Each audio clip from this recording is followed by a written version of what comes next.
And a good Monday night, everybody. Chris McDonald with you as we start a brand new week of McFiles Broadcasting. And good to see everybody. Wrong screen there. We're over here. But we're on the phone with Jeemes Akers tonight. We're working on these new screens we've got with the desktop and new things. But we'll get it all ironed out here. Mr. Akers, how are you doing, sir? Always a pleasure to have you. And it's good to see you back this week for your weekly journey on the McFiles. Now, you've not had to get therapy or any treatment since we saw you last. You were sort of beat up. I didn't know if, you'd made amends with your wife or not, or, I'm just saying. It's good to see you, buddy. How are you? How are you tonight? I'm doing fine, Chris. How are you doing? I'm doing good, buddy. I really am, and it's so good to see you as always. Some breaking news tonight, and I wanted to get your take on this. We got Magdalene Rose coming up right after Jeemes tonight, folks, shortly. So hang on with us after Jeemes and me are done. Lord willing, Mag's going to be with us. If not tonight, she'll be with us this week. Big news today out of Iran, Jeemes. The United States has done it again. We've called off these strikes. It was Trump was threatening World War II type attacks on that regime because of their continued defiance and continued rebellion of his efforts to try to get them to denuke. But he announced today on Air Force One that he's been told by the Iranian government they're finally willing to talk. I wanted to get your take on that to see if we're any closer to getting resolution on this. I don't personally believe it's going to work, but I give Trump his due. He said, I want to make a deal. I don't want to kill people. He said, that's not what I'm into doing. I guess the question becomes then, do you make a bad deal to save people's lives, or do you just go ahead and take the mullahs out, restart over with a new regime, and, go from there? I don't think either scenario is good, but at least, what's your thoughts on all that? Well, it just seems strange to me that Trump says that a deal has been reached in principle, and Iran says this is all bluff because we're not even close to a deal. If there was a deal pending, it would seem like at least Iran would sort of soften its tone a bit. I read a New York Times article just before I came on, and the right out of the box it says that Trump deserves to win the Nobel Prize because he's already ended the Iranian war 8 times. Well, it's the truth, Jeemes. I mean, he has, and I don't, and again, I respect President Trump, and I'll be the first to tell you, I'm more probably a fan of his than you are, and I get that, and that's why we're buddies, because we can talk about things, and it's good to listen to you. I listen to your opinions, and because I know that you're not against the country, and I can accept somebody not, being all rah for Trump. And I love President Trump. I do. And I think he's done a great job as president. I don't agree with everything he's doing with this Iran situation. And a lot of it is this very thing you're talking about. I don't think you help. I think what it does, it gives them gasoline, because they do this all the time on the brink of extinction. They throw Trump this bone and saying, we're going to agree to whatever you want. And like you said, they go and then they'll turn their back. And like I read that in the Jerusalem World Israel News tonight, the very thing you just said, that Rand is saying there is no truth to this.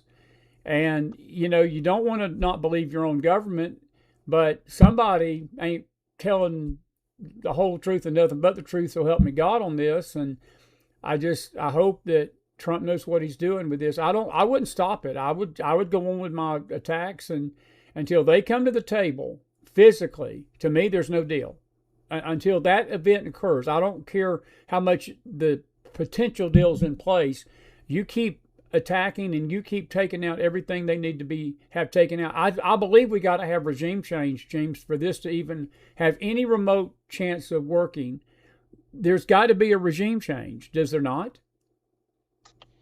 You would think, but there are just so many differing signals being sent. I read another article yesterday, I think it was, about somebody suggesting that a major uprising is about ready to take place inside Iran, and it's like, where are they getting this information, and how can they believe this? Given what we've seen, and certainly there have been miscalculations all along the line. And I mean, I'm with Trump. I think that this enemy has to be neutralized somehow, or we're just going to again punt the can down the road for somebody else to deal with later. And it seemed like when all of this kicked up a few months ago, I was of the opinion that now is the best time, and this president is the best president, the best opportunity to eliminate this problem that my children are going to have to deal with if somebody doesn't deal with it now. And so that's why I have been in Trump's corner on this thing all along. Right. But now we're starting to see this, Chris, just sort of this Groundhog Day type of over and over again. It looks like we're edging close to negotiations to end this thing, but who is saying it? Only Trump is saying it. And so, what does that mean? Does he have another motive for saying it? Is there something else going on behind the scenes, which very well may be? Well, is he bending to pressure from the Saudis and Oman, UAE, and other potential allies in the region? Is there a profit motive to all of this? Is what we are seeing what we're getting, and I think there's something else going on. Well, I'm going to tell you one thing that's going on. The stock market jumped 700 points today. Gas went down to $80 a barrel. That's all in 24 hours. Since he announced this over the weekend on Air Force One, that's what happened. And he admitted in that interview I saw that the players in the Middle East, Saudis, Qatar, the Gulf states there, Jordan, Egypt, all of them have told him that they would prefer him seek diplomacy and not go through with his military plans. And James, look, there's nobody. I don't think there's anybody in this chat. I do not believe there's anybody listening to us that want to see innocent people get killed and innocent people die in these bombs. The United States right now is trying to do its best to hit infrastructure. But at some point, this thing is going to get personal. I think we've been very fortunate, to be frank with you, that we have had as few of deaths in this as we've had. Iran is still a lethal enemy. I don't care how much we're being told that their missile capability has been depleted. Look, you talked about us with this last week. China and other players are funneling them weapons. And it doesn't matter how we think depleted they are. They're getting these weapons from somewhere, and likely China. And eventually some missile is going to hit a base, James, and not just a few soldiers are going to die, but dozens, perhaps hundreds. I think back I was a sophomore in high school, had just gotten out of high school in 1983, when the Hezbollah group destroyed that army barracks in Lebanon. We had 200 and some odd Marines get killed. It was a defining point for Reagan, to be frank with you. And, I've read commentary through the years ever since that Reagan never really did anything in retaliation about that bombing. And it ultimately has planted the seeds in the Middle East. That event basically gave the green light to these terrorists that America is all talk. And, even on 9/11, Bush Jr., to his credit, he saw the enemy in Afghanistan, and then he took us into a crazy war in Iraq, but we never got the finality. Trump did as much as he could with ISIS, but it's just something about these Middle East wars, James, we just never finish the job, do we? We just never finish them, and they do all this stuff to us. And I think we've been fortunate that we've not had more American deaths in this, because Iran's going to eventually hit somewhere that's not just a few Marines and a few Air Force guys standing around at the cooler. They're going to hit a base, and something's bad going to happen. And I don't mean to be a Chicken Little and a sky's falling kind of guy, but am I accurate in that?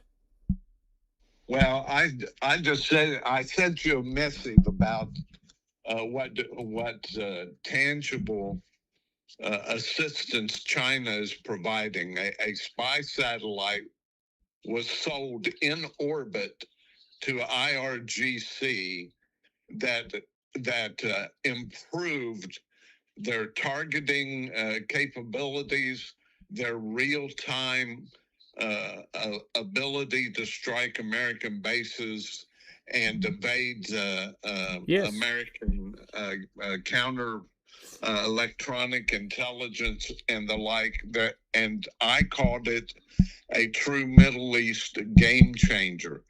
The fact is that the United States, when it comes to overhead surveillance and the satellites and the like, we are no longer the only game in town, and Iran has some very real capabilities now that we haven't had to face before. And so that may be a part of this entire calculus and recalibration that we are having to go through a different planning orbit to ensure that our facilities in the Middle East are not targets, because there has been a change.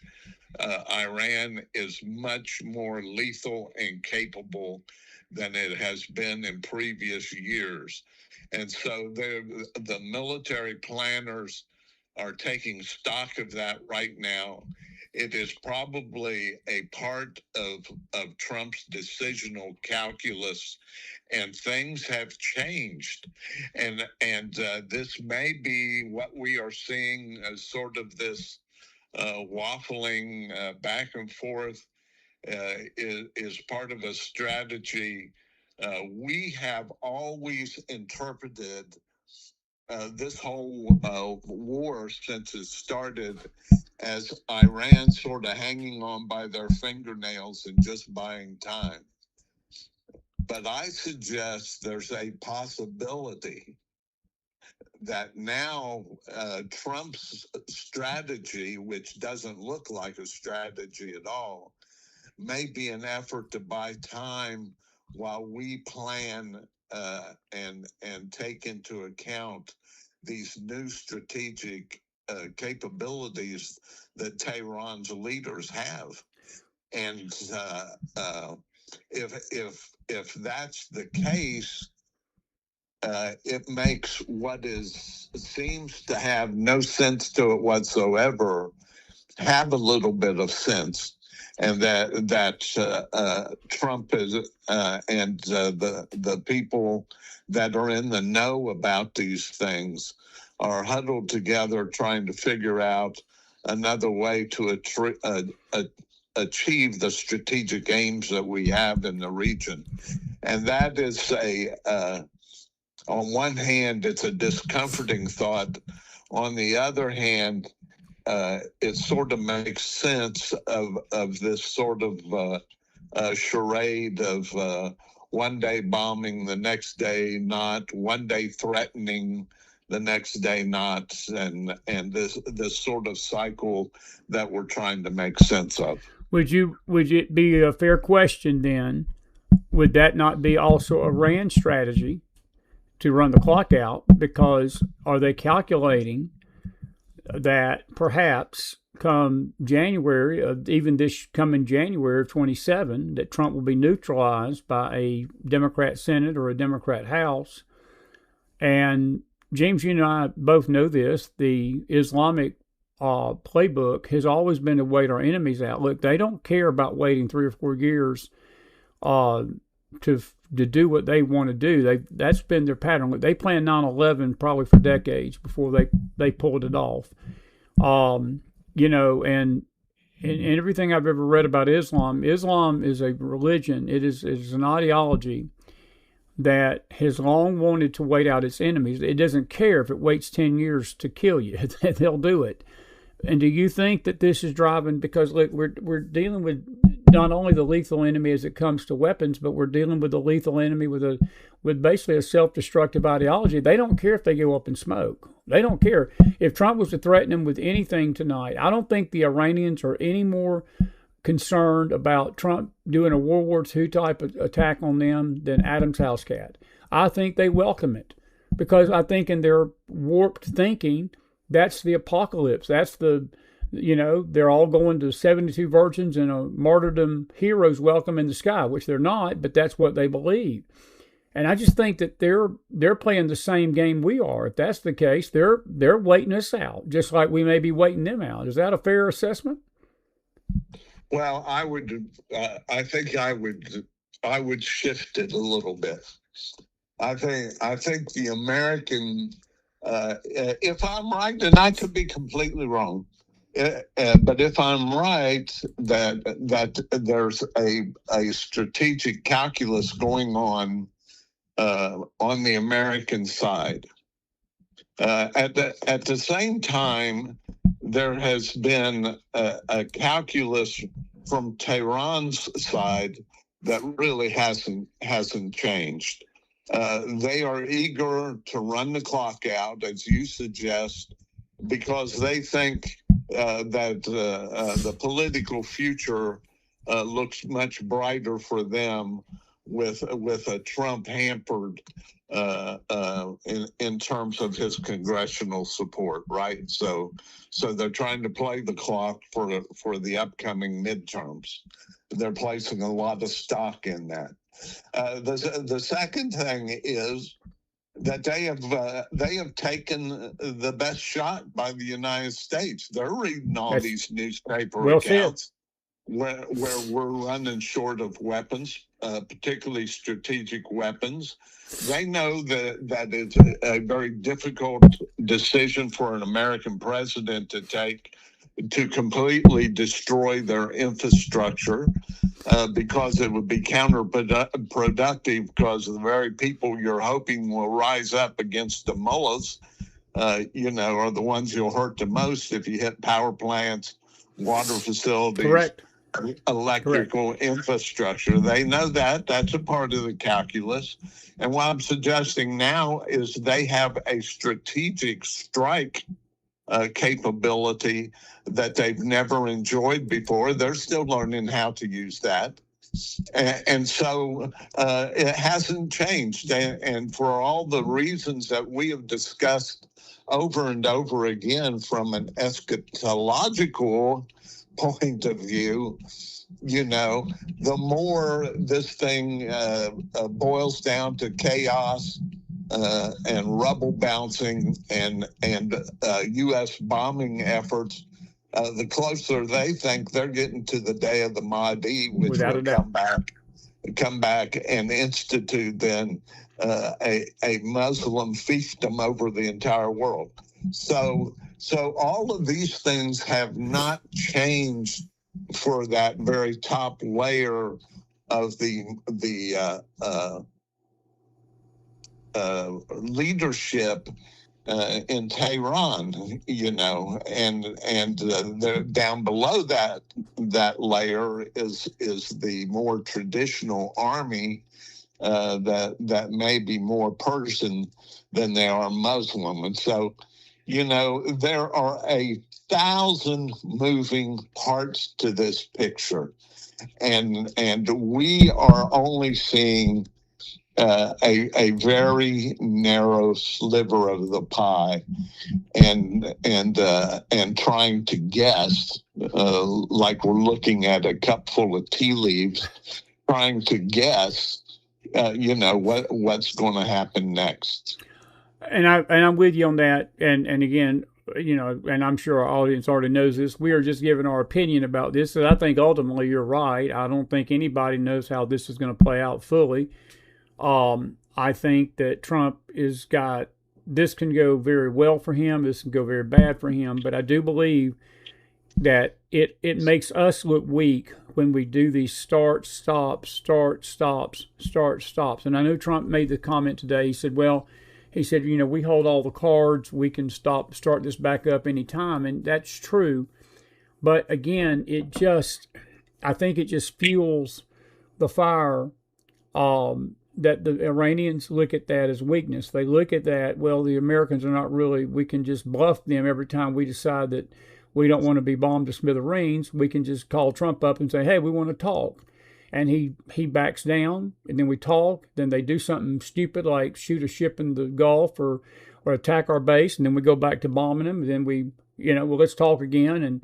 And James, we're dealing with a mortal enemy. We're dealing with the most deceptive enemy. And look, this is not Iraq. And I know a lot of people, I've read some, comments about, we're facing Iraq. This is not Iraq. This is completely different, a different enemy than we fought 20 years ago in Iraq. Maybe the same ideology, but Iran is a very nasty, they're nasty enemy, and they're stronger than Iraq could ever have thought of being against the United States. And if I'm President Trump, and again, I'm not, and it's probably good I'm not, there would be a hole in the side. I put it like this. We'd be having to come to Allah meeting with the Iranian government, okay? And I don't mean that disrespectfully to the Muslims, but we would be having to come to Allah meeting, and I would tell them, you got 48 hours to step down, or I'm coming in to get you, because we're not going to put up with this no more. You're either going to denuke, we know, and you're either going to denuke or we're going to denuke for you. And if you're not going to do it, then we'll get a government in that will. And I know that that's sort of a strong-handed move, but at this point, when Trump fired them first rockets off last summer, Jeemes, and went in there and did what he did, it opened this can of worms, and you might as well close it right. Once you've opened it, like you've said this many times on my show, you said in a china shop, if you break the china, you got to pick it up and clean it up. And we've opened the candy jar over there. So I'm just all for let's finishing this right. Let's do this right. And I'll let you say a few things of that. We'll go to something else. But is that a fair take on that? I'm just wondering if one of the cards that Trump is holding in his vest actually is one that he can play. Can he actually take the muzzle off the U.S. military and just absolutely unleash the full power and might, short of nuclear, in Iran? Right. Or are there so many constraints that even if he has that card, can he actually play it? I guess that remains to be seen. I think that remains to be seen right now. Well, I would suggest that if I'm a lawyer making this a case, that there are a number of factors that now where we're at, having shot a couple of our most precious bullets already, the bullets we have remaining in our belt, we may not want to fire those bullets. Okay, and I think that's a fair assessment of things. And we're going to follow this. I'm sure next week when we have you on, this will still be in the news. I think, this next week's going to be an interesting week as it regards relations with them. And, I hope it works out. I hope that the Iranians are going to deal honestly, but we Southerners, we're just common sense kind of people. And I put it like this: I would trust an Anthony Fauci COVID test more than I would trust the Iranians. I'm just saying. I'm just saying. No, yeah, Chris, don't get me wrong. I looked at these people for a long time, and this religious leadership in particular. And I am no fan. I know y'all. I know that. We have to come up somehow with a way to get rid of these people. We do. Period. So I'm 100% behind that policy and that strategy. The question is, how do we do that? And Trump, I pray for, because he has so many people whispering in his ear with every color and variation of strategy for accomplishing that purpose. Hands down. And I would not want to be sitting in his chair, because the problems he is starting to encounter, they are not diminishing; they are piling up. Yeah, and to his credit, though, James, I have to say, I'll agree with you on that. But I have to say, I think for the most part, I feel good about our country right now, and I'll tell you why. This is a gift from God. The Democrat Party has gone so insanely, rapidly communist that I think that the comment that he made 2 weeks ago, when they asked him point blank, I don't know what reporter it was, they said, "Are you concerned about the midterms and Iran? The effects of the Iranian war on the midterms?" He said, "Absolutely not." He said, "I'm going to do what's right for the country." I think in a normal setup, he may not feel that way because of the dynamics of this midterm, because the party that's in power always loses seats by common wisdom, And I think that it's his final term. He feels like I'm going in 2 years anyway. But I think there's something that Trump's not a dumb man, and he sees the landscape. And the Democrat Party has gone so crazy left. I mean, a rabid turn to socialism and communism, that they are losing the moderate base. They're literally losing these moderate voices and saying, look, if I heard Carville tonight say that if Hakeem Piker is part of the Democrat Party, he's not going to be part of the same party. Bill Maher, who's one of the most liberal, rabid, he does not like Trump, but he himself is saying, my vote's on the table for Republicans in 28 if this party goes this direction. And he's not the only one. The only people that are silent in the face of this takeover, Jeemes, is the Democrat leadership. You cannot get Hakeem Jeffries or Chuck Schumer to denounce this.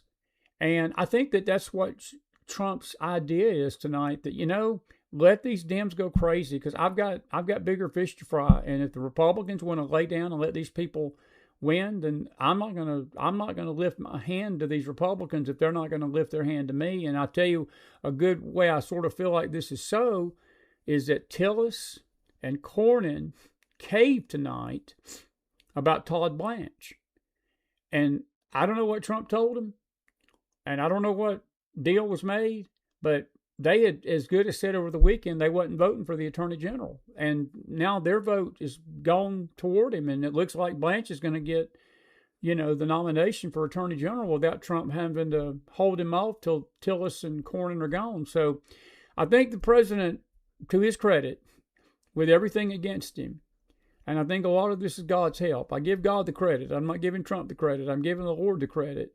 I think he's doing okay. I think that he's actually handling things as good as a man can handle them, in spite of what you just described. everything that's against him. And I'm with you on this, buddy. He needs some good sound advice. You want to? I'll throw your name in there. I'll call the White House tomorrow and say, "Hey, I got a great guy that can give President Trump some good sound advice. His name is Jeemes Akers. Would you be up for the job?" Well, they're not beating down my door. I'll tell you that right now. But let me try to respin sort of an impression I've left here. I think that Trump, by his very nature, a real estate magnate that has been involved with battles against people destroying his whole life, that there's a tenacity to that man that would have made other presidents shrivel up and try to disappear to the basement. And so that is to be said in Trump's favor. He doesn't shy away from the battles.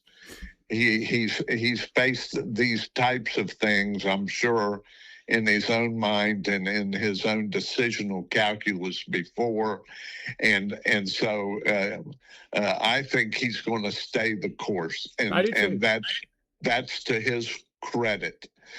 Make no mistake about it. The forces that are piling up and all of these different things that he has to deal with, man, I'm glad I'm not sitting in his chair. No, but I'm with you on that.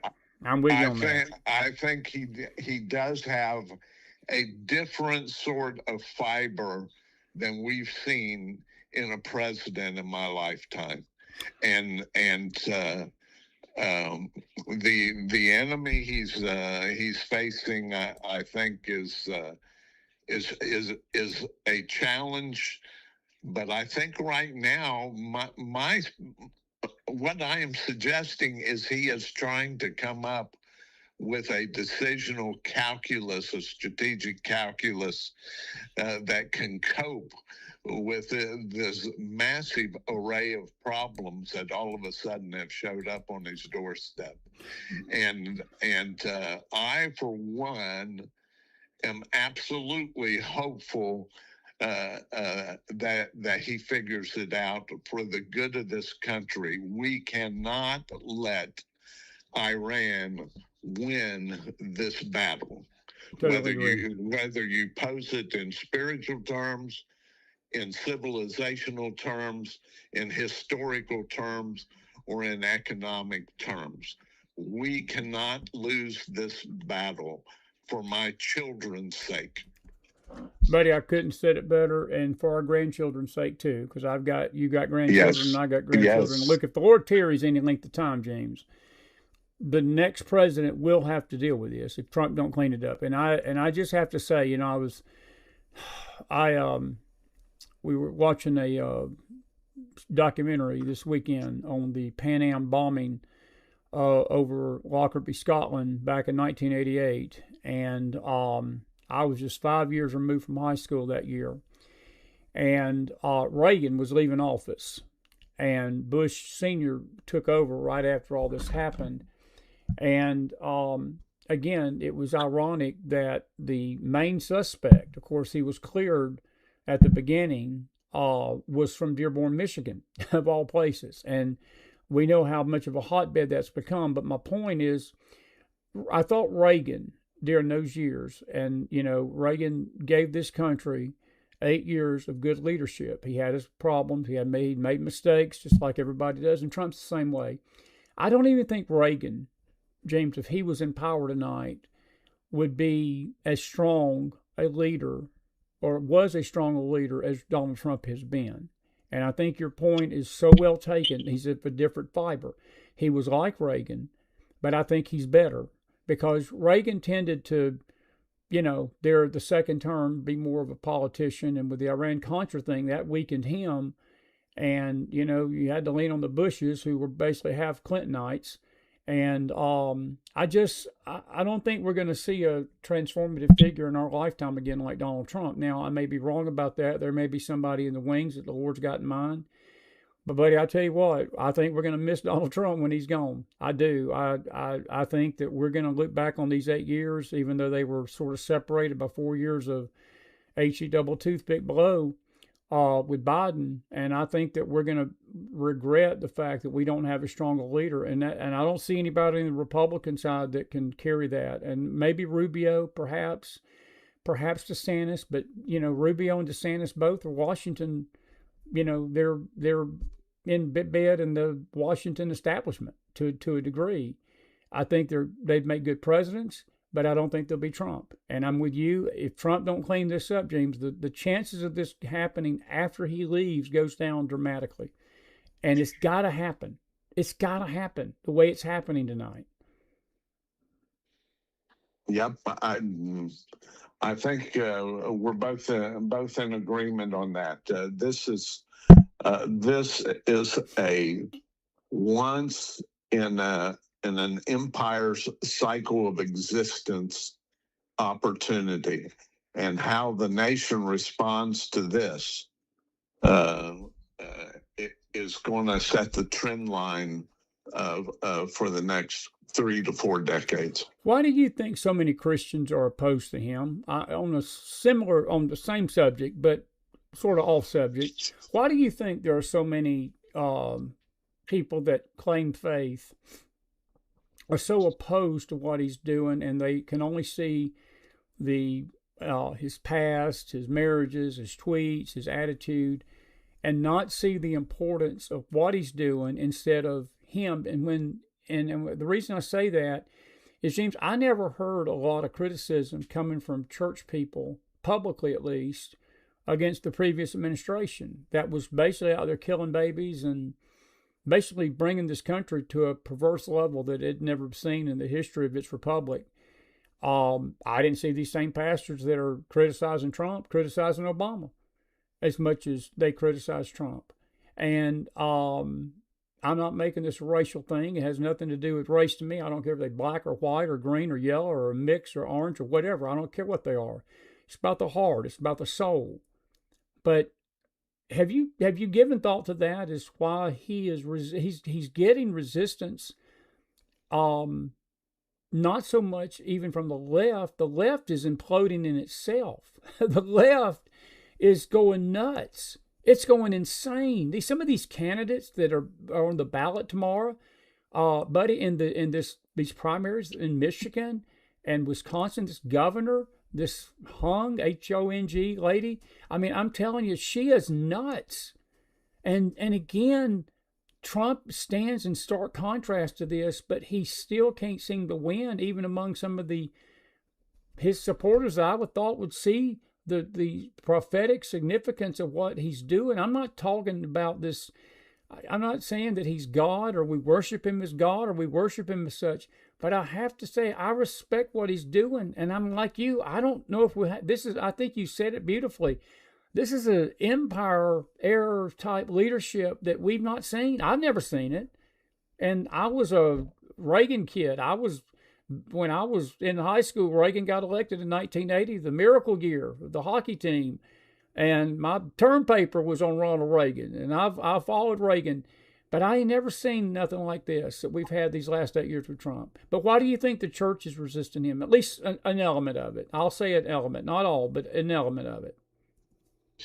Well, yeah. In my mind, it doesn't vary too far from all.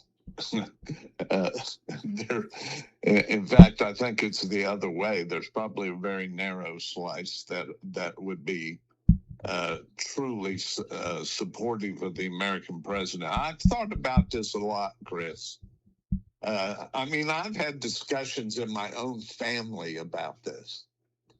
And so I will walk away from those discussions and I will try to fact check myself. Jeemes, why aren't you thinking in terms like so many other people are about this thing? And to me, it boils down, I'm able to compartmentalize, at least in my view, and parse the difference between Trump the person and Trump's The leadership. policies Exactly.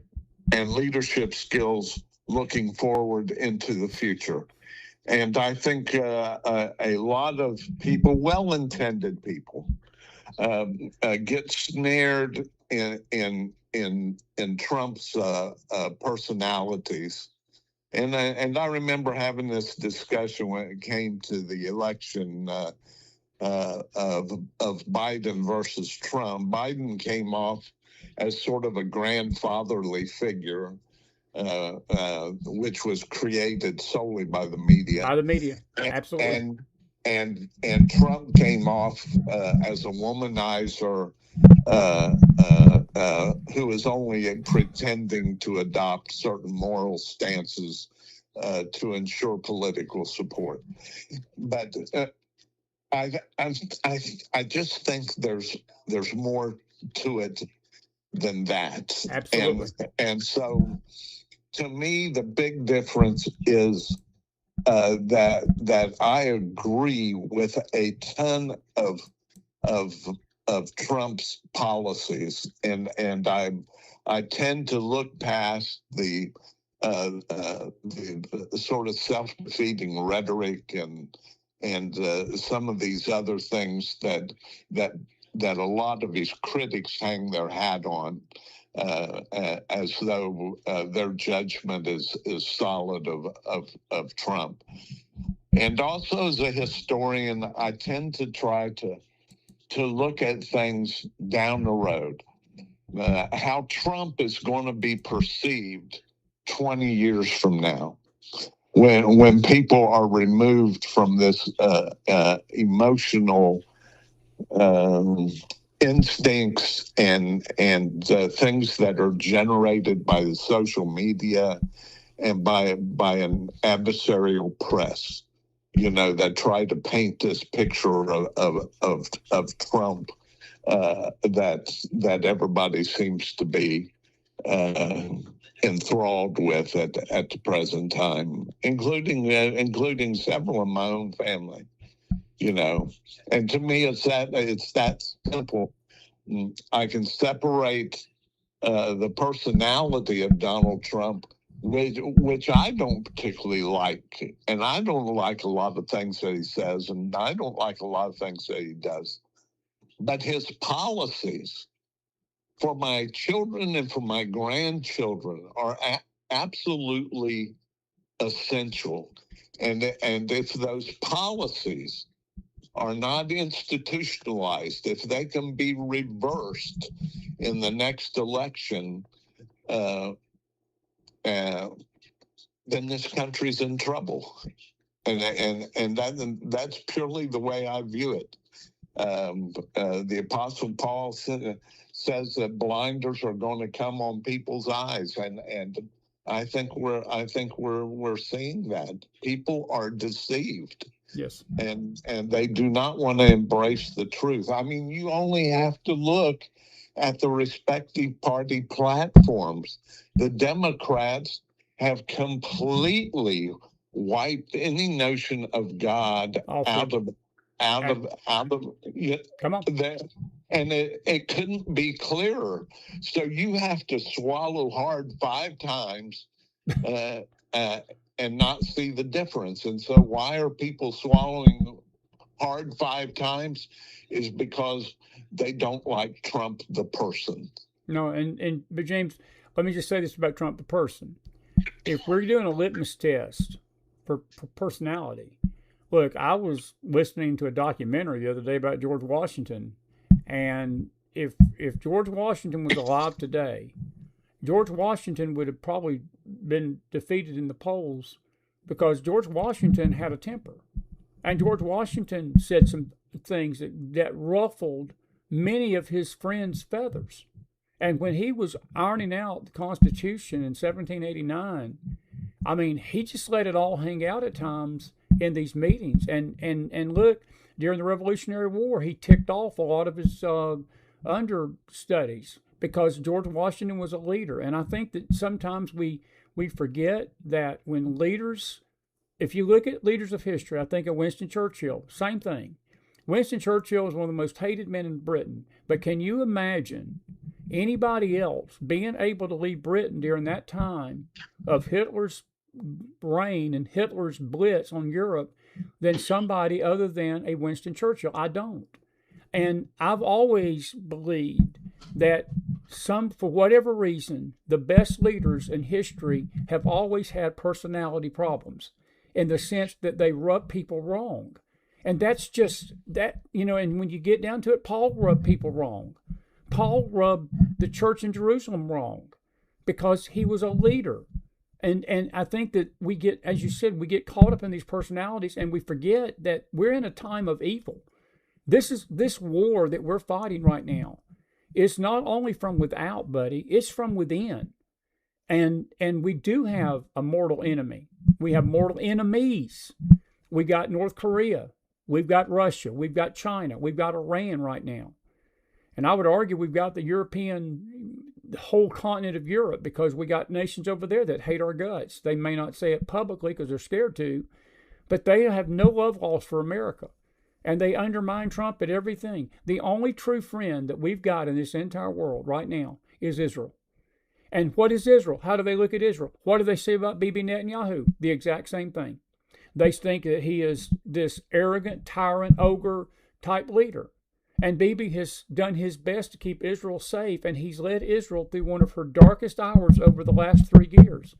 So I think that this idea that we've got to have a president that leads us that's going to be happy-go-lucky Mr. Roger Pollyanna, that's never been history, buddy. And I know you know that because you're a history person. But, Reagan was like that. I go back to Reagan a little bit. Reagan was like this. Reagan rubbed people wrong. Eisenhower rubbed people wrong. And I look at Harry Truman, a Democrat of all things. I never was a fan of Democrats, but if there was ever a Democrat in history that I would say made a difference was Harry Truman, because he stood up to his party to support Israel. And it wouldn't have been for Harry Truman, Israel, it may have been delayed her being reformed as a nation. But Truman stood up to these people, and he left with an approval rating of 12. And you look at the presidents with the lowest approval rating in an ungodly society, an ungodly people. And I've always said this, and we'll wrap it up on this, because I wanted to talk with you about Fauci, but I got to move on tonight. We're going to have you back. We're going to talk about Fauci maybe later this week. We may get you back on this week if you're free. But it's like the Lord showed me this one time recently. Jeemes, when you have an ungodly leader, the righteous mourn. The righteous are not in a good place. But the righteous don't riot, and the righteous don't burn cities down. We pray. We pray to God. We seek God's face during those times. We pray for the leader. We pray God moves his heart not to be as wicked. That's what I did with Joe Biden. I couldn't agree with one thing Joe Biden said. I couldn't agree with one thing Obama said, but I prayed for those leaders. And the Lord even got on me one time about doing something as it related to Joe Biden on this show. And the Lord said, if my people would pray for him, I'd change his heart instead of doing the things they're doing. And I felt convicted by it. And I stopped doing some things and I prayed. But the opposite happens when a righteous leader is in power over an ungodly society. They rebel. And I think that's what we're having right now. I think that this ungodly society, which is part of the end time scenario that me and you both study and know about, is rebelling against all authority. And that's why we have this lawlessness in the land. We have these rogue courts. We have this fight for these judges to keep these borders open. We have this ungodly fight in the media, this dishonest media that lies and just distorts things and just does all sorts of things. And I think that, again, when the smoke clears, and I think you said something about 20 years later, I think we're going to look back, and a lot of people, because who knows where we're going to be in 20 years, they're going to regret that they didn't understand that now, because the society that's ahead of us may not be so. Trump may not be able, there won't be a Trump to save us from the onslaught of what we're facing right now. And That's just my 2 cents for whatever that's worth. That's not a does that count as a soapbox? Do I get away with not being on the soapbox tonight, or is that the McDonald's soapbox, or do you? I'm gonna let you wrap us up on that. What's your thoughts on that as we wrap that up?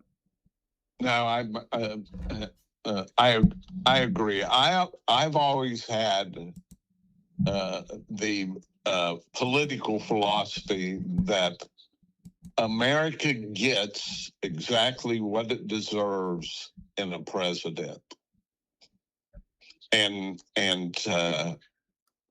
that applies equally to Obama, equally to Biden, and equally to Donald Trump.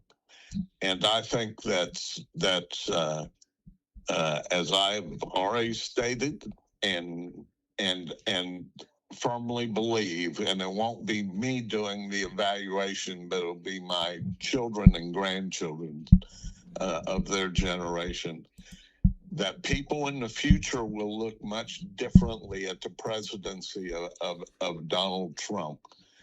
And I concur with your soapbox, the meaning of your soapbox presentation that we're going to regret when he walks off the stage. I believe that. Because what is waiting in the wings, I look at the political landscape, and I don't see a strong leader that's willing to take the flak that's anywhere out there. I see a lot of very superficial, social media friendly types that will sway with the wind with every and look to the polls to make every decision. And there are just some decisions that determine the fate of this American experience that cannot be presented to a poll. That has to be decisions based on integrity. And that, my friend, inside the Beltway is in short supply. Buddy, I couldn't say it better. I enjoyed your missive this week, and I think you're on to something, and I appreciate your insight, and I encourage people to go to your website, JeemesAkers.org or .com. It's .com, isn't it? .com. JeemesAkers.com. And you've got a lot of great, you got a lot of good insight. And listen, your Reds are tanking, so maybe we can get some cheap baseball tickets for the Dodgers series in September. We might even get a front row seat for the bargain. They may be giving those tickets away by September, the way the Reds are playing this year. And But I was hoping y'all have if they keep on their present trajectory, Chris, they may pay us to go to the ballpark. They may pay us to go. Well, I've got a couple of dates in September pinned out because I'd love to see. I'll be up to see you before September, but you're a precious friend, and you're just like you're not old enough to be my dad, but you're like a brother, and I want you to know I appreciate you more than you'll ever know, buddy. And it's always a pleasure to have you on our show. And it's been such a blessing to get to know you these last 2 years and 3 or whatever long it's been. And I appreciate Brad for introducing us. And your insight is so good. And I'm looking forward to fellowshipping with you again very soon. And we'll have you back on maybe later this week, because I didn't get a chance to pick your brain about Fauci tonight because we're out of time. I do want to get your take. I do want you to give me a 1-minute thing real quick before we wrap this up. Do you think there is any chance that he faces any kind of legal blowback for him pleading the fifth despite a pardon and giving that opening statement? Because that's the sentiment tonight, because Alabama, Florida, and there's another state that opened state investigations of him tonight, not on a federal level, but a state investigation level. And I think that the reckoning is coming to both him and the media, but especially him. Chances of 1 to 10, 10 being the likeliest, 1 being the least likely. How much do you think is the chance he's going to see justice? I think it's below 1. Well, that's the chances of the Reds winning the World Series this year. I wasn't asking that. I was. I'm telling you, the Reds have a better chance of getting to the World Series I than get it. Fauci does All right. of paying for what he has done. There are too many people that are too reluctant to open that Pandora's box. I got you, buddy. Well, that's pretty bad then. Okay, that lets me know the answer to my question, Akers. I appreciate you being honest about it at least. Hey, man, listen, get some rest, and I'll see you back here later this week or next. God bless you. We know we love you like a friend. God bless you, buddy. Bless you. Always an honor, Chris. Just call me anytime. I will. Honors is ours, buddy. God bless. Have a good night now. Good night. Jeemes Akers, everybody. Put some fire in that house. And anyway, listen, we've got Magdalene Rose coming up here real quick. Y'all, if y'all can give us another 15 minutes, I promised Magdalene to come on tonight. And I want her to come on and talk a little bit with us. We're great. Did you enjoy James? Put some fire in that house. He's so good. And let's see if Magdalene can answer the phone. She's has to do late nights with us. And let's see. There she is right here, the one and only Magdalene Rose. How are you, dear?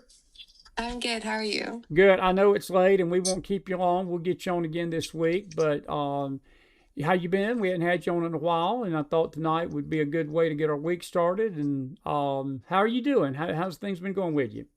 Good. How are you doing? I'm old, decrepit, cranky, ornery, typical Godfather stuff. But anyway, no, I'm doing good, hon. Listen, I wanted to get your take on a couple of things. Main thing, I know you saw the Fauci interview last week. From Magdalene Rose's perspective, what was your take on all this? Did you see a clown show up there? I've never seen somebody take the fifth 111 times.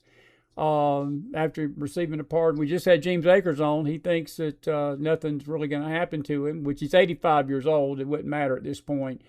But do you think that we're about to get to the bottom of really what happened fully at this COVID nightmare finally? I think so. I think a big part of this is that the preemptive pardon really hurts our ability to go after it. But also the fact that he was preemptively pardoned should have made it very clear that he was guilty. Like, once that came through, I was like, okay, well, there's the confirmation. Thank you, Biden. I think Fauci is somebody who unleashed great evil on this country. He's never been held accountable. And what I think is so strange is that the biggest story really of like the modern political age, or really like modern history, aside from 9/11, and if you notice that Hollywood never covers it, like, where are the great movies? Where are the miniseries? Like, why is that? I think that Hollywood, of course, we know is in cahoots with Democrats and the larger liberal entities. I think that there is an effort, because Trump is back in the White House, and it did turn millions of Americans against Democrats, to make COVID a memory. But COVID's not a memory. But they try their best by not attaching it to media. Buddy, that is a well-said point. I even thought about that. That's why we bring you on, Rose, and pay you the big bucks for this great wisdom of yours. But you're absolutely right. I've not seen one miniseries on this. The only thing that I have seen remotely close to it, and the crazy thing about it, it came out in 2011. Do you remember the show Utopia? Did you see that miniseries? Mm-hmm. That was made 10 years before COVID. And for those of you that have not seen it, it's about an effort within the British government. They unleashed a virus on the people to depopulate, and they hid the results, and they put people under mandates, and they put people under basically the same restraints that the government under Biden did, and the powers that be. Trump tried to fight against it, and it cost him the election. But do you think that Utopia series was eerily, they were projecting what was coming, and then when it happened, they went into hiding? I think you make a great point, because I never saw, other than that show, I never saw anything about COVID out there. Did you? No, I didn't. And I think that's a very good piece of evidence, because the left loves to do historical movies. Like, how many World War II movies are there? They do a movie about when that pilot Sully landed in the sea. Yes. And that's not like a huge story. Like, it's not a long story either. And they had Tom Hanks doing that. So they will cover literally anything. And yet you're telling me nobody wants to champion the biggest story that shut down the whole world. I think it's very odd. Did you see the RFK Dana Bash brush up? I think that I have never seen a CNN reporter backpedal, and she was rustling those papers because she kept saying, I've got this study and this study. She couldn't find it. She never quoted any studies. We've got tons of studies that show that this was all on the level. And I think RFK handled her as good as any politician's ever handled CNN. I thought I was standing ovation for what he said to her. And we're going to play a clip of it after you get off the phone. But what did you think about that? I think RFK is great. I think that RFK is in a very odd position where he could become a nominee. I don't know necessarily how he would get around not being super conservative in some ways. But I think RFK Jr. is one of the few members of the cabinet that's actually trying to do the things that he said he would do. And he's not backed down. And one thing I like about him is that when he loses a battle, if he loses a battle with the FDA, he says, I fought and I lost. I like the transparency around saying, yeah, I couldn't get it done, but I fought really hard and I'm gonna try it again in 6 months. It's very refreshing, and I haven't really heard that before. No, I haven't either, buddy, and I think that's a well said point.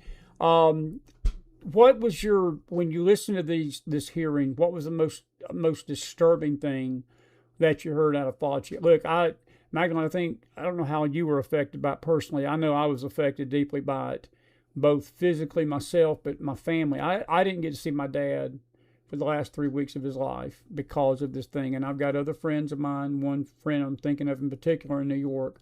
Her dad was in a nursing home, and she couldn't even bury him. She didn't even have the opportunity to bury him with her own funeral. The state exhumed the body during the Cuomo regime up there.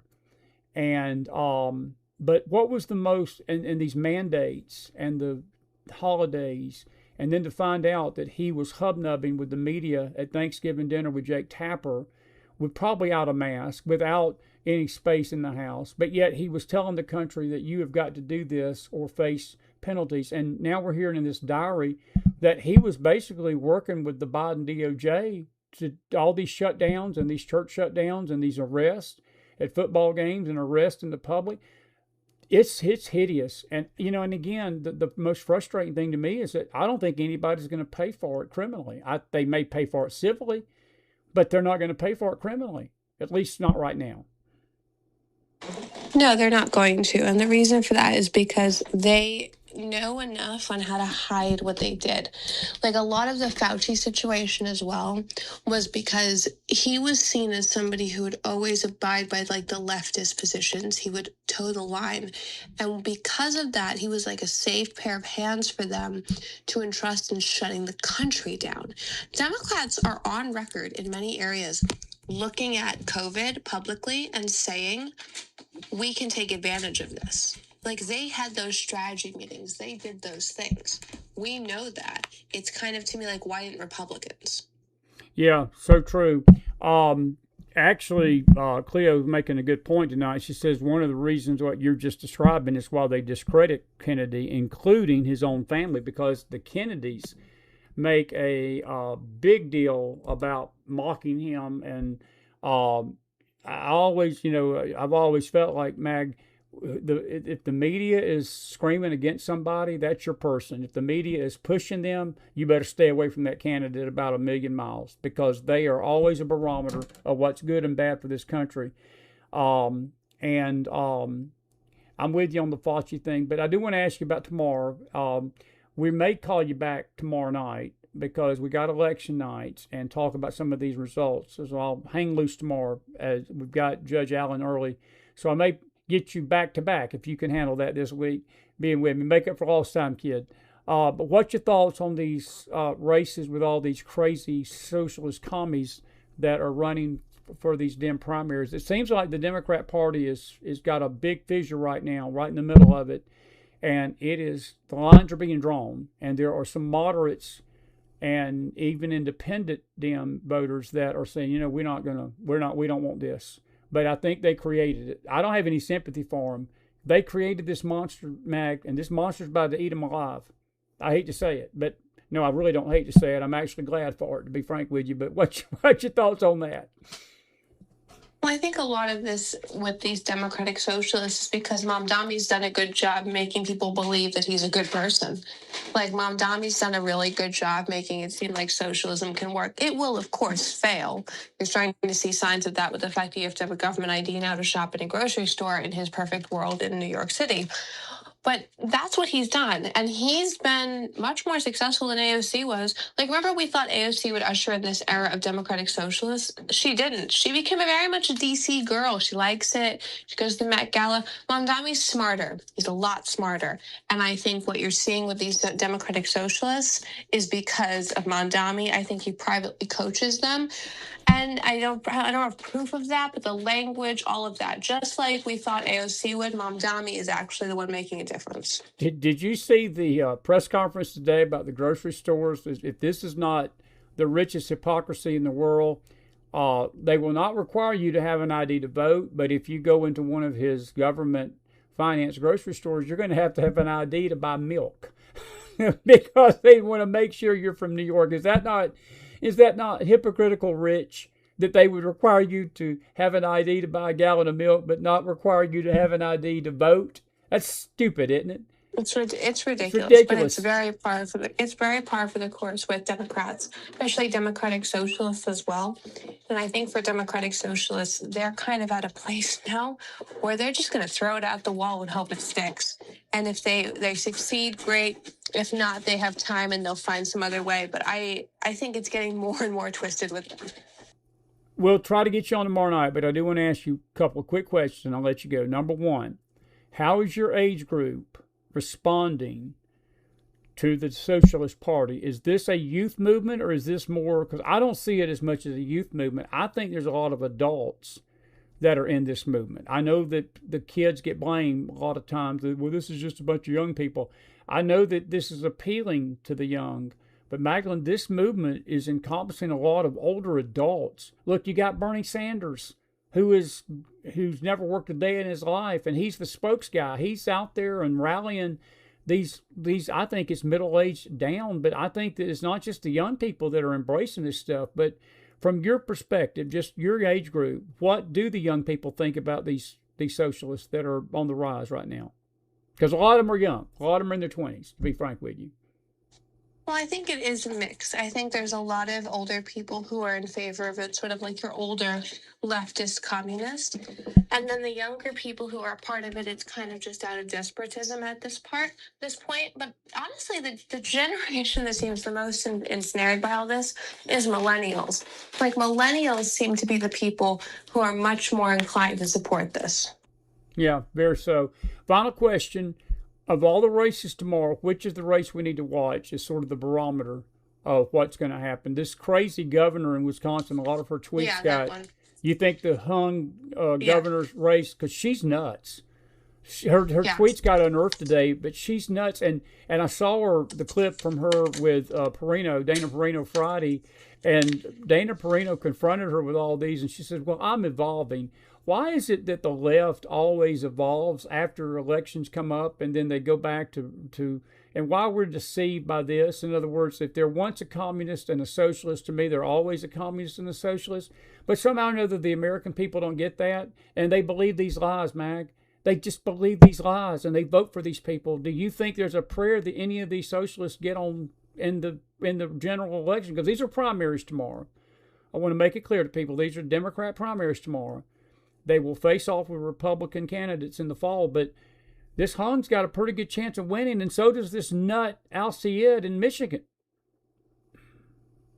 Yeah, I think that Wisconsin in general has become very dangerous for Republicans because Democrats there have a good infrastructure. They've had recounts. They fight really hard. So I would be concerned about Wisconsin. I think that the Midwest in general, Trump has kind of been ignoring. Like, we talk a lot about the cities and immigration. He's not talking nearly enough about the Midwest. And I think the cabinet in general is not as focused. And J.D. Vance really should be the guy who's a big focus on this. He isn't either. So, like, if you're in the Midwest and you're a Republican or you're an on-the-fence Democrat, I think you should really be trying very hard to not be swayed into the Democratic Socialists, because you could be, because I see a lot of Republican apathy there. I do too, buddy. Well, listen, I know it's late. I don't want to keep you up any longer. You gave me what I needed tonight. Are you going to be available tomorrow night for me, just in case? Yep. Good. Yep. Well, I'll call you back a little earlier, and hang loose, because we got Judge Allen early, but I want you to be our late guest tomorrow night. We might get Leslie on too. Listen, thank you so much, and I appreciate you, and hope to see you soon. I'll be headed your way soon. And listen, have a good night. Thank you for being with me tonight and your insight on all this, and get some rest, kid, okay? Thank you. God bless, friend. Love you now. Magdalene Rose, everybody, put some fire in that house for her. And it's so late, and she can't come on early because she's got a child. And she said, I have to, when the baby's in bed, that's the best time to reach us. And that's fine. And I appreciate her so much tonight. I really do. Good guest tonight. Jeemes and her both. Man, that was some good stuff. I want to read some of your comments, and then I want to play just one or two clips, and we're going to let you go tonight. Cleo says, middle-aged, bitter white women. Sad to say. University professors, and that's about the truth of it there. There was somebody that, Mary, you're right. Hanks played the captain with the Somali pirates, too. He did. He played a lot of roles. Jay Morris says Fauci is the arsonist that hides in the bushes at the fire, then claims to be the first responder. Jay, that's a pretty good analogy. That is a very good analogy of what's going on, and that is absolutely correct, and so forth. Good to see Taryn Hawkins in the house tonight. Taryn, God bless you. Want to thank Magdalene and Jeemes tonight. Now, folks, it's late. I want to play one video or two for you tonight, if you don't mind, and then we'll pick some of this up tomorrow night. We will have, I meant to announce it, but we've got Judge Sherilyn Allen coming tomorrow, probably around 7:30 or 7. It may be early because we've got election night.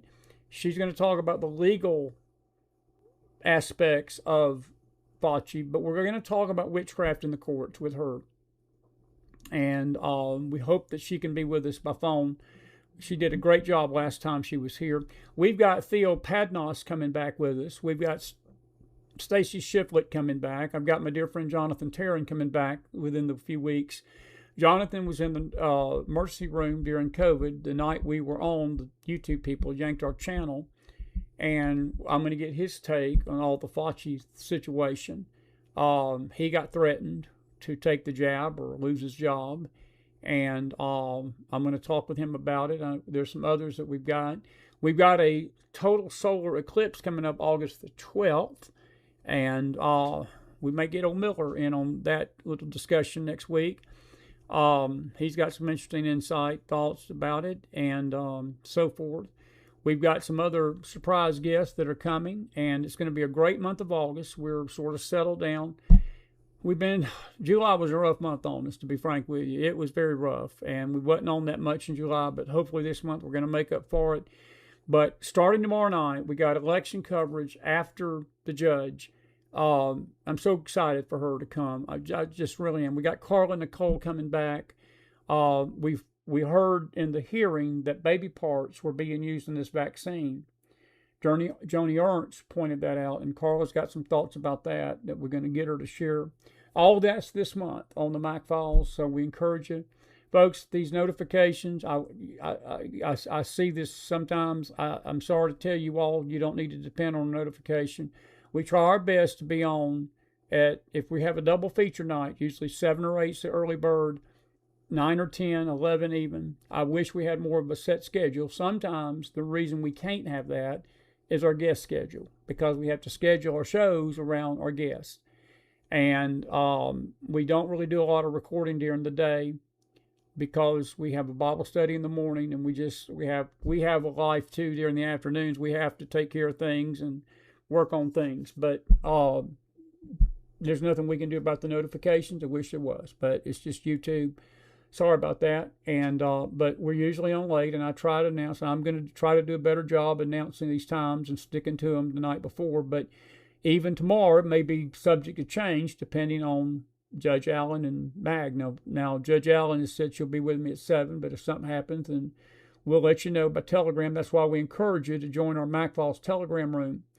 Join us on Facebook, and you can join us here. We don't have any way to notify you on YouTube, but we'll post something in Telegram. I'll try to do a better job of that as we go forward and notify you better. But that's all we can do.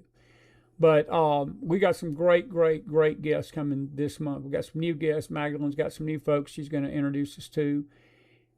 And we're working on getting some other folks, too, in the intelligence community. We're going to be monitoring this Iran situation and so forth.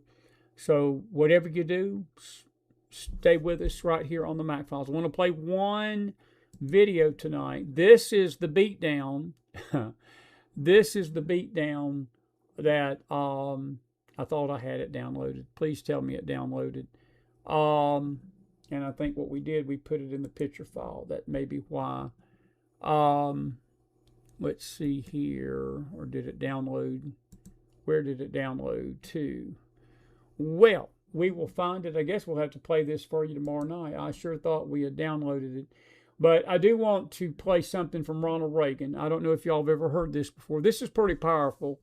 I'll play this about Reagan, and I'll just share the other video tomorrow night. I wanted to play the interview with RFK and Dana Bash, and I sure thought we downloaded it to our downloads, but it didn't download there. It went to another part of our computer that we have no idea finding. But I want to play this as I go out tonight. Ronald Reagan said this, and I want you to listen to this. This is leadership. This is spiritual leadership over a nation. Roll tape. Did you know that Ronald Reagan said this when he was president? Think of it, the most awesome military machine in history. But it is no match for that one single man. Hero, strong yet tender, Prince of Peace. His name alone, Jesus, can lift our hearts, soothe our sorrows, heal our wounds, and drive away our fears.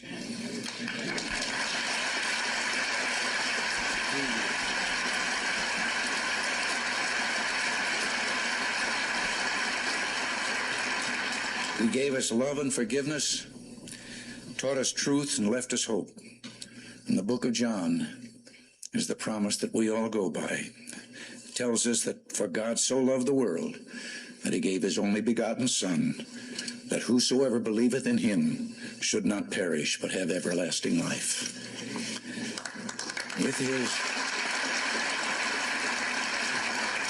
With his message and with your conviction and commitment, we can still move mountains.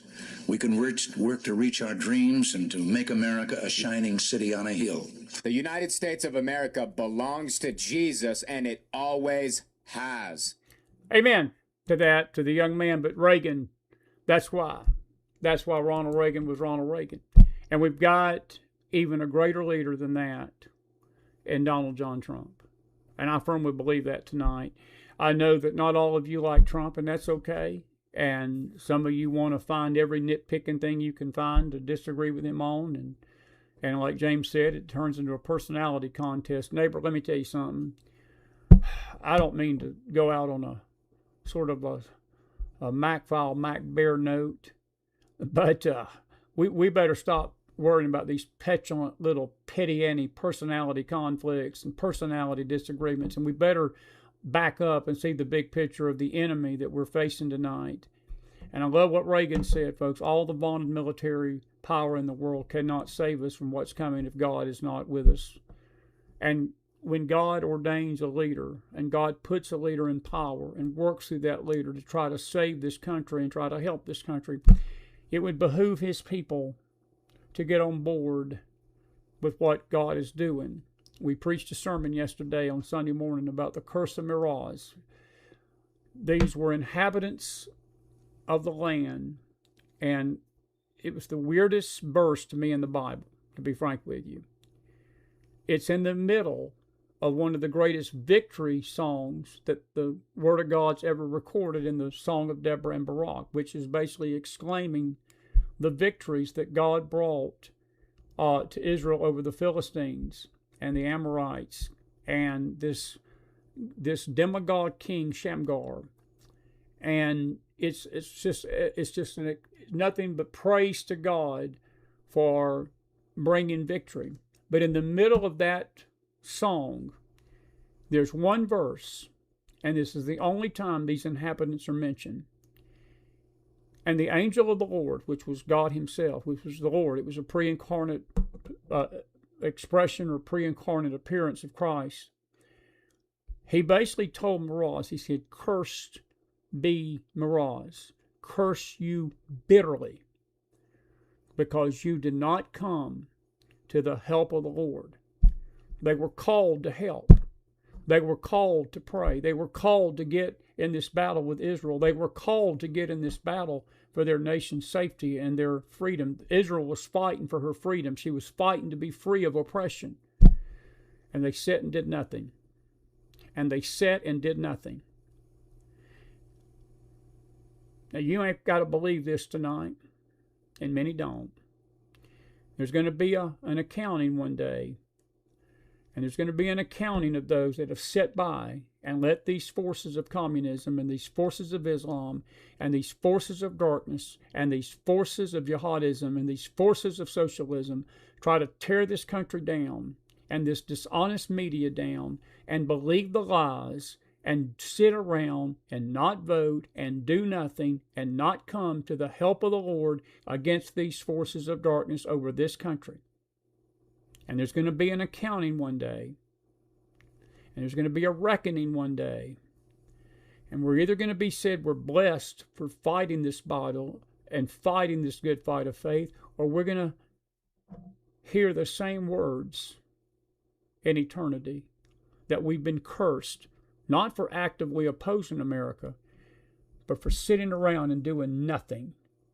And most of us, when we sit around and do nothing but complain and murmur and gripe, and again, get in these little personality little things with us, that we get offended at the least little thing. Neighbor, in light of eternity, in light of what this country faces tonight, it pales in comparison. It pales into comparison what 20 years is going to be facing this nation if we don't get it right now. It's on us. Right now, this generation of 2026, it's on us. We see the danger, we know the danger, and many people ignore the danger. Why? Because they're offended at a tweet, or they're offended at something Trump does or Trump says. And I never heard any peep of a mouse during the most corrupt and absolutely dark administration that we had under Biden, and really even a darker administration we had under Obama. The same church people that were silent are always chirping, like birds against Trump, grumbling and complaining. I would encourage you to read Judges 5:23 tonight and meditate on that. Because we're either helping this cause or we're tearing the nation down, and we're not doing anything to help, except us. And it's not about Trump, folks. You may think, well, you're just worshiping a man. No, I'm not worshiping a man. But I tell you what, it'd be like Israel saying, well, you're worshiping Deborah, you're worshiping Barak, you're worshiping Jael, who were used by God to tear down an oppressive king that was trying to destroy Israel. God mentioned them a lot in that song. The Lord praised those people for standing up to tyranny. He did not praise Meroz, who stood by and did nothing in the face of it. And I'll leave that alone tonight on this Monday night. I'll amen myself. I'll amen myself, and I'll find that video of RFK's beatdown of Dana Bash tomorrow night. Join us tomorrow night, 7 o'clock, Judge Sherilyn Allen, and join me in the morning, Bible study time, for all you Bible students on the Spirit and Word Fire Network. Good to see Cleo in the house tonight, buddy. Thank you for being out there, cherished friend. God bless you. And I will